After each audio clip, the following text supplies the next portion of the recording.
some few remarks, and again, we have a lot of performances until 6. Don't feel alone, but I will talk more. First, let's invite our mayor. Welcome. Let's give a hand of applause. Thank you, Henry. Good morning, everyone. Thank you so much for having us here today. Before we start, I do want to take a moment to acknowledge that we are meeting on the ancestral and traditional lands of the Duwamish and Muckleshoot peoples who have lived here for thousands of years. We honor and respect their enduring connection to this land, as well as their history, culture, and traditions.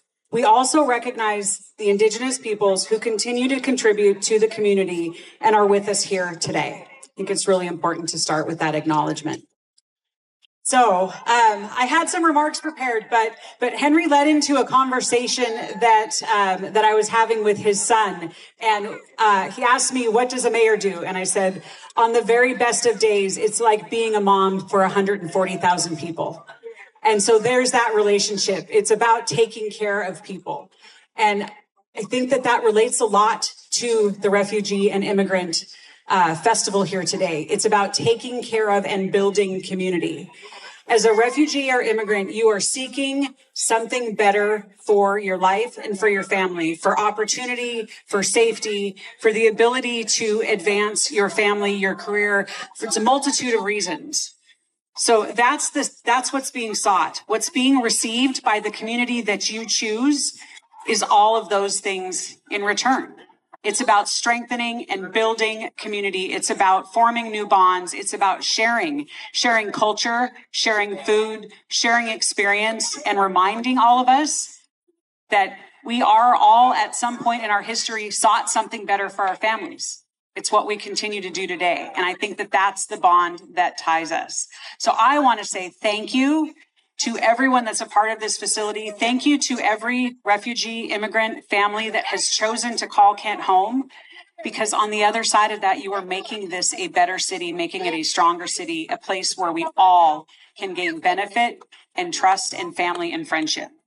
So the city of Kent is very, very proud to be a part of this amazing festival in year 2. Cannot wait to see what this year brings and then many years into the future. Thank you again so much for coming out, for celebrating who Kent is at its core, for being a part of this amazing city and a part of this amazing family. Thank you so much. Really quick, one thing. Council President, would you come up here? I'd also want to recognize our Council President, Sethwinder Kaur, who is here today supporting the festival and supporting the community. I'm going to turn it over to you for just a couple words. Thank you, Madam Mayor. Good morning, everyone. So excited to be here. Thank you, Henry, for organizing, and your board and your staff who's all here for bringing this to Kent, because we are one of the most diverse cities here in Washington State, and it means a lot for our community to see themselves represented. They want to see themselves have a place of belonging, and I think we as City of Kent have done that. We have done an amazing job, so we appreciate you choosing Kent for your festival, and we look forward to seeing you here again in the future and growing. So thank you so much. Thank you very much. Thank you, the mayor and the city council president. It is a blessing for us as immigrants to see officials, in our countries, in particular in my country, to see an official like this coming on an event like this. It is something like a miracle. In our country, sometimes we live in a dictatorship country where if you find somebody like a mayor here, which means the entire week there could be police everywhere here. There could be police, guns, and you feel like you're in a war zones. But what that means? It means this city has a lot of peace. It just means that we are happy to be in this city.